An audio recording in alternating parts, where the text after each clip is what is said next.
time to shake the dust off and begin. Hey everybody, welcome to Shift Your Story. It's your host, Lucy Price. Let's get started. Hey everybody, welcome back to the podcast. Today I wanted to talk about something that's been really on my heart recently, which is how to be in healthy relationships, how to adjust yourself to healthy relationships when you've had a series of relationships that were toxic, or a series of relationships that were really harmful for you, or you grew up in an environment where healthy relationships weren't actually modeled, where you didn't actually see how to communicate without yelling, or how to talk about your feelings without passive aggressive comments underneath the breath, where you always were walking in and trying to adjust yourself to where everybody was at emotionally, and you had to determine whether to be the emotional stable point or whether you need to get out of Dodge because it wasn't actually safe for you. And I think that there's an aspect of healing that we don't talk about enough, which is the aspect of actually being in the healthy relationship and being at peace in the healthy relationship and feeling good in a healthy relationship and feeling like you can be yourself and you can relax and you can breathe once you're actually in that relationship.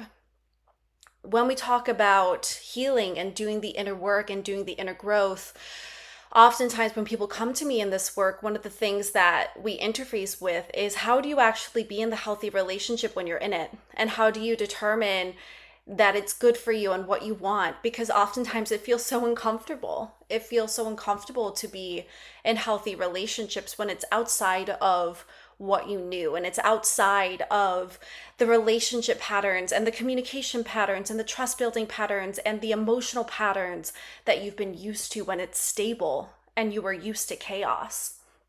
And that's really been on my heart recently, because I had this moment where a couple days ago, I was sitting in the house and I realized that my body really felt like it needed to move. Like I kept feeling like I needed to do things. Like I couldn't be at peace. I couldn't be settled in my house that I share with my lovely partner, who is a gem, and my darling cat. Like I felt like I couldn't be at peace in the environment that all of my life I had been craving. That home that was quiet, where I could go wherever I want, where I could be myself, where I could relax. And I couldn't find my peace here. And that really got me thinking about this next stage of healing, this next stage of growth that I'm leaning into. And it really made me think about the different stages of growth and how, frankly, there's always a new edge to lean into. And there's always like a little corner to be healed. I don't believe in being healed. I think that our lives are a continuous evolution, and each phase of life is going to bring something different for us to interface with. And so I realized that I've come up to one of my edges that I'm leaning in, and I wanted to share that with you, as well as break down what I think happens when we come from a framework of relationships that are heavy or messy or chaotic or toxic. Like when we come from that foundation, what the process is actually like in getting into a healthy relationship and finding peace and joy and love in that healthy relationship when that's not something that we were used to.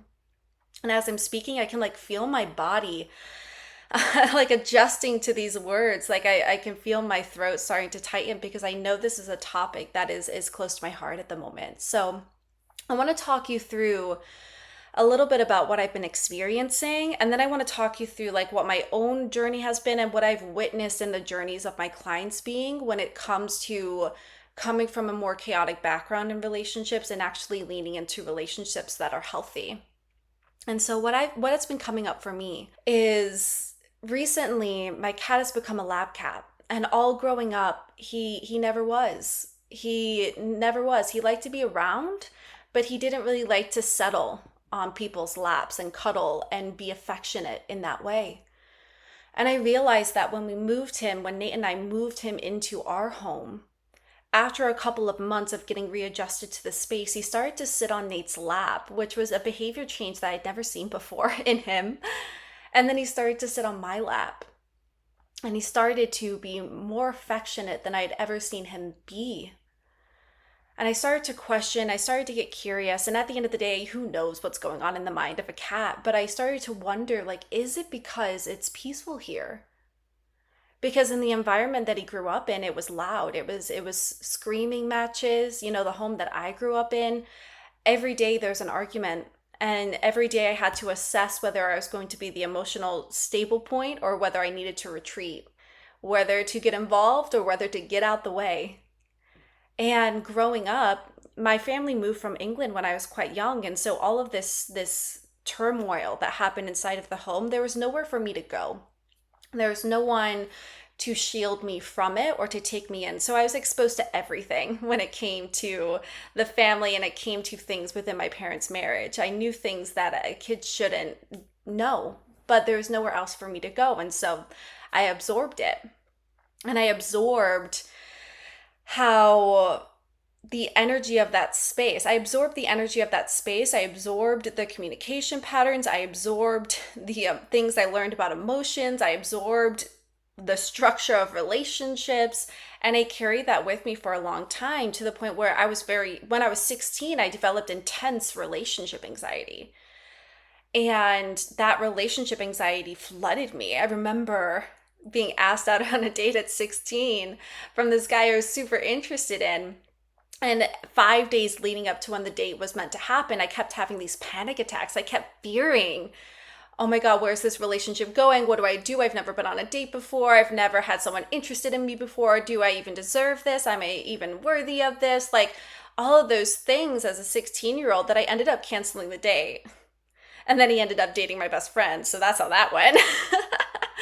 But I developed this relationship anxiety when I was really young. I developed anxiety when I was really young. And I didn't know how to talk about my emotions. I didn't know how to get out of it until I went off to college and started seeing a therapist for the first time. And I got introduced that relationships don't all look like that. Relationships don't all look like what I saw growing up and what I thought they did. Because as a 16-year-old, I internalized relationships to mean chaos and screaming matches and pain and complexity. And I didn't have the words for it, but that's what happened. And it wasn't until I was really in my early 20s that I started to get curious about that and uproot that and understand what was happening and what was going on for me. And so when I was in my early 20s, I started what I define as my healing journey.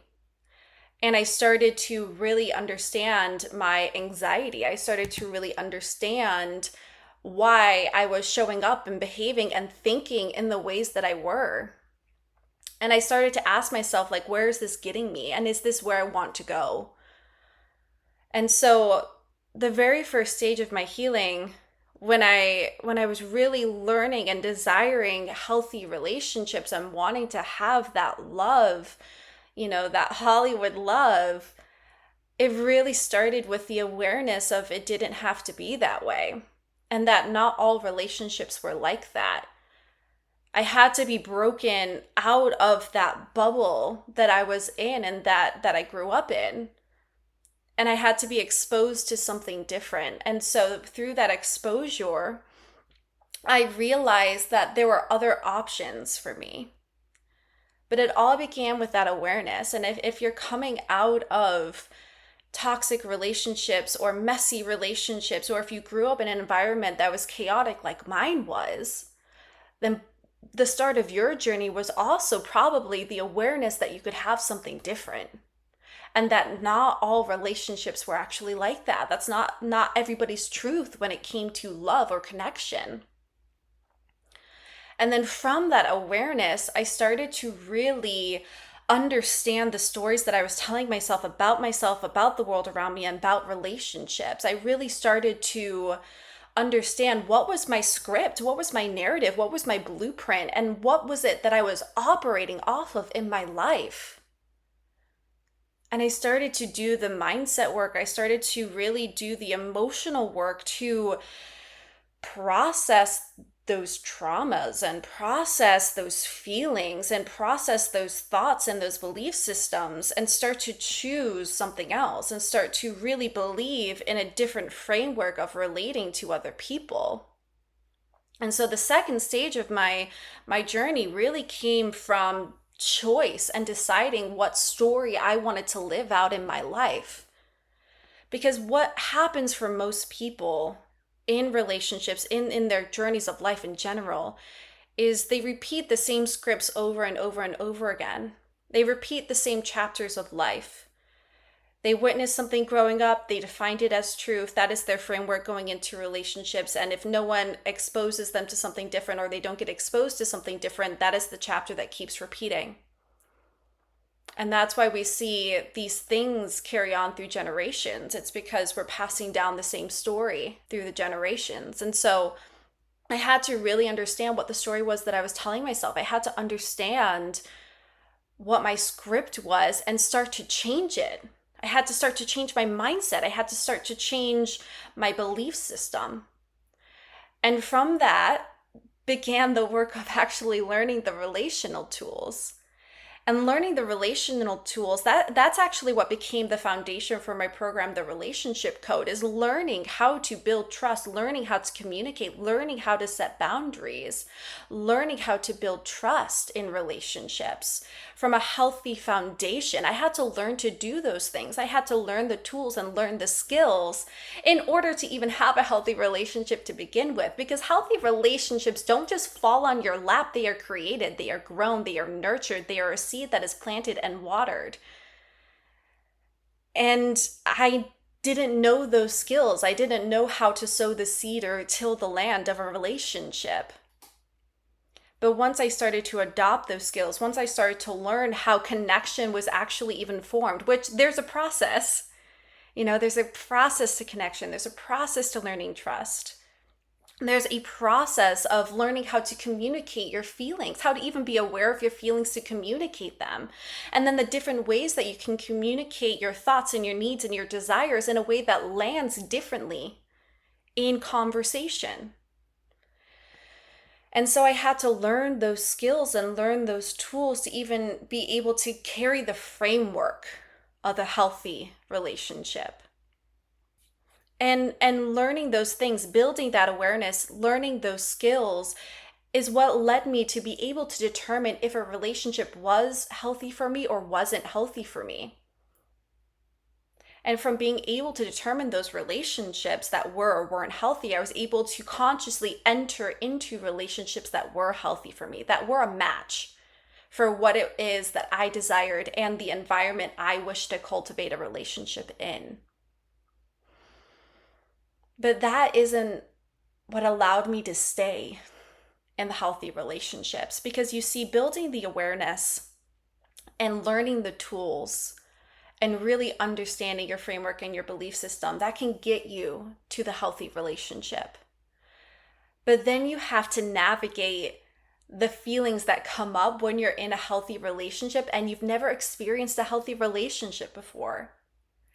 And so I remember when I very first started dating Nate, it felt so uncomfortable for me.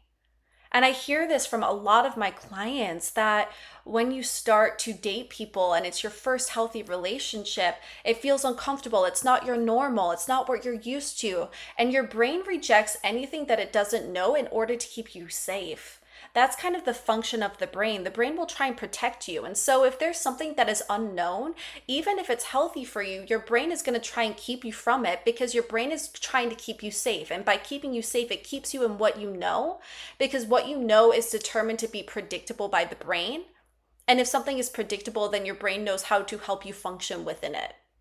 And so your brain is going to try and keep you there. And so that's why when you engage in healthy relationships for the first time and you've never been in one before, that's why self-sabotage comes up, because your brain's just trying to keep you safe. And it's keeping you safe from what you know.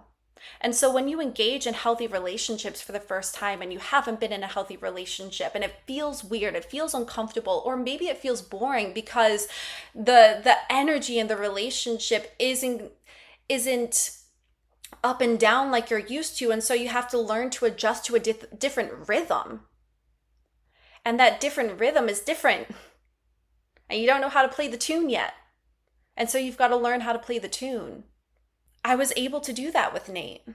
I was able to adjust the rhythm of my inner world to match the healthy relationship that I was in and that I wanted to keep. And now I'm learning to do that new edge in a new way in my home. You know, the first home where there's peace. We've been in this home for about a year, but last year there still wasn't peace because last year there was a lot of uprooting for me. Last year my grandmother got really sick and she passed away. And so last year I went to England 3 times. And I wasn't building my home during that time. I wasn't finding peace in my home during that time. First time I cried on podcast. During that time, I was honoring the life of a woman who led me to be in part the woman I am today. And I was saying goodbye. And I felt like my whole framework of the world got disrupted because someone I loved wasn't in the world anymore.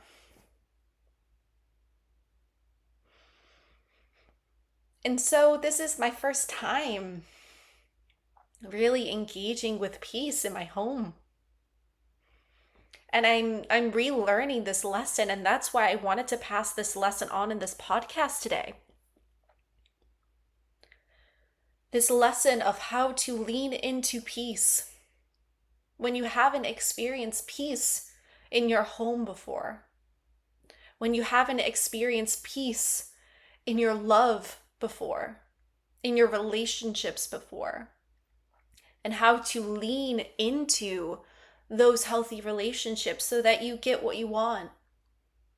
Because I remember with Nate, part of what I thought love was in my body was the up and down chaos energy. But I realize now, like, that feeling wasn't love. That feeling was the fear of losing somebody.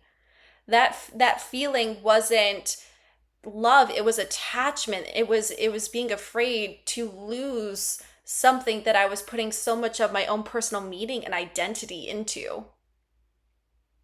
Because in the past, part of what I struggled with in relationships is I would chase people. I would try and get people to like me who didn't like me because it made me feel some sense of worth. Because I was chasing for approval. I was chasing for love, to be liked, to be appreciated, to be valued. But I didn't experience that growing up. And so I was playing out these same cycles of trying to get the attention, trying to get the approval. And I was doing it with the wrong people, you know? And so I realized, like, when I first started dating Nate, I thought that love was that feeling I got from the fear of losing somebody. But I realize now that love for me is the feeling I get when I deepen in with somebody, where I can be myself with somebody and feel safe there. But I had never had that sensation before. So at the start, it just felt boring. And I was like, oh no, I'm in a boring relationship. I've already told Nate this. He knows this. But it, like, that's what it felt like at the time. It felt wrong. It felt uncomfortable. It felt too stable. It felt like there wasn't enough going on. And it's because, like, in all of my other relationships, they were so messy and chaotic and toxic and drama filled that there was always something going on. And I had to learn what love actually was for me and not what my trauma reaction of love was. And I think that's what people are interfacing with when they are in a healthy relationship for the first time. And so here's what helped me with Nate to be able to sink into a healthy relationship. I learned to be with the discomfort of a healthy relationship.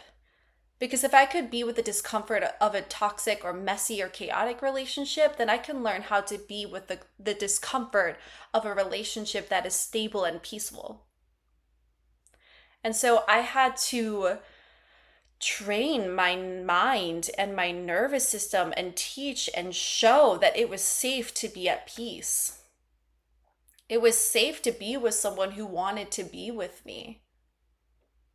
And in part, I had to deepen into the work of my own self-worth and my own self-love, because there was a part of me that felt like I always had to change or be a certain type of person in order to get love or approval or respect or to be liked or to be valued.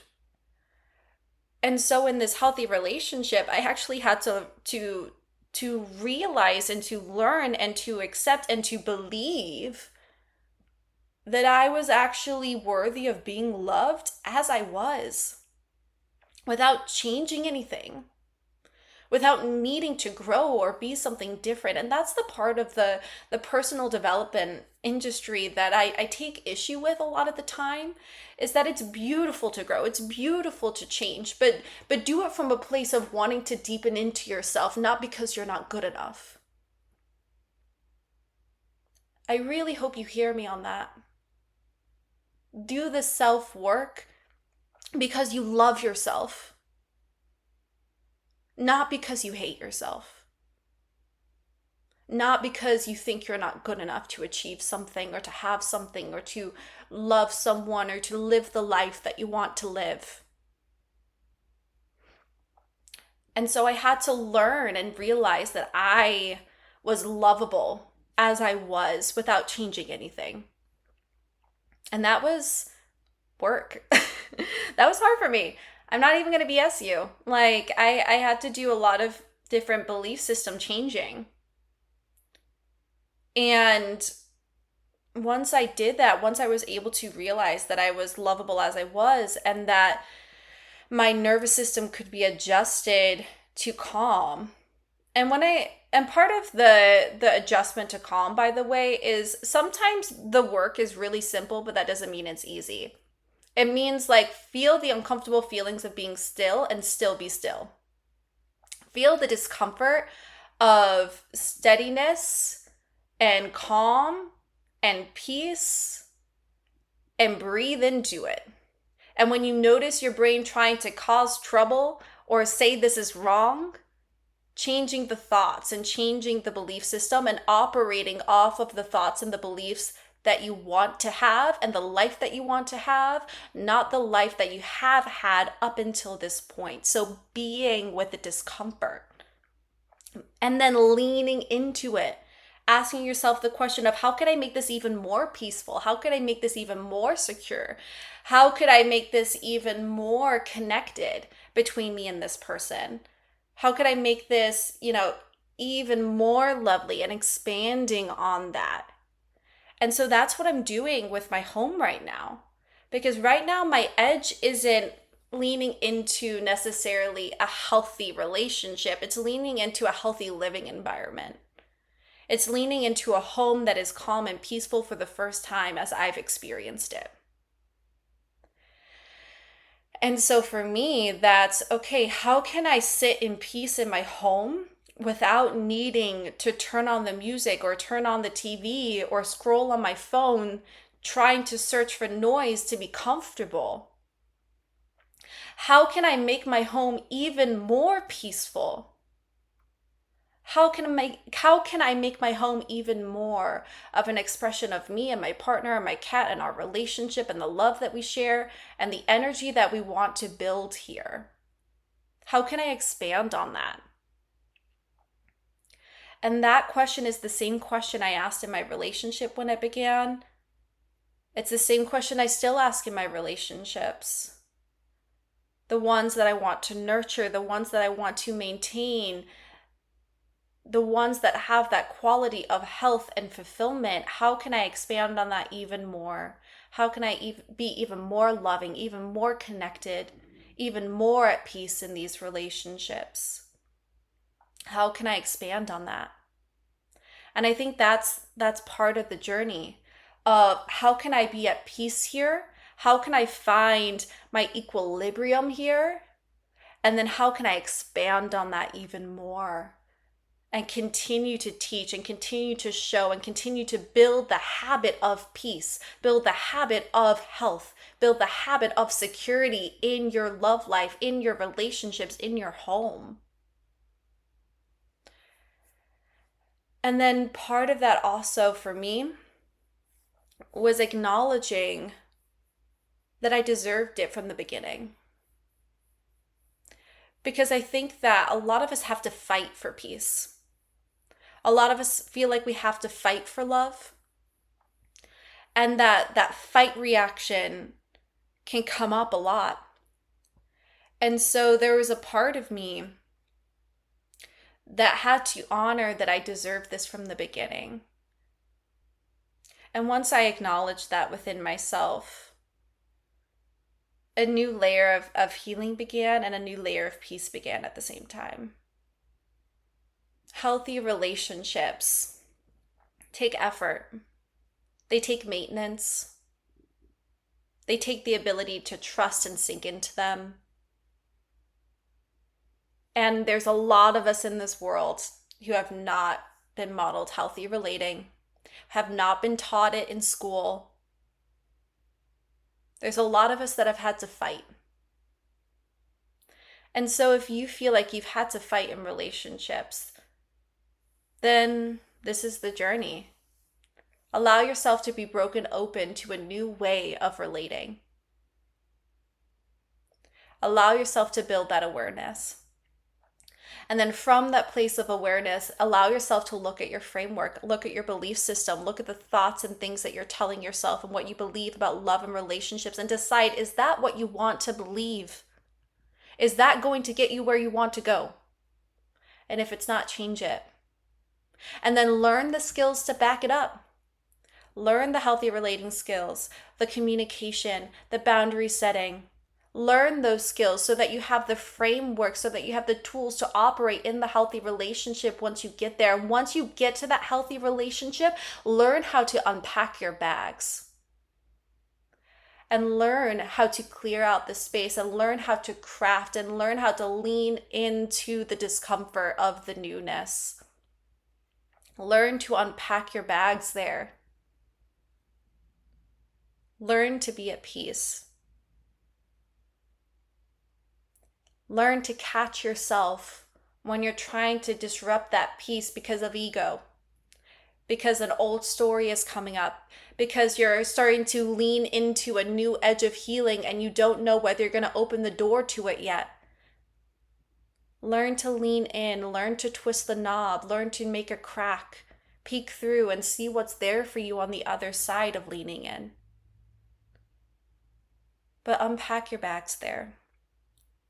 Allow yourself to be with the discomfort that comes up and to draw back to that awareness of when an old story is trying to pull you back into a chapter that was meant to stay closed.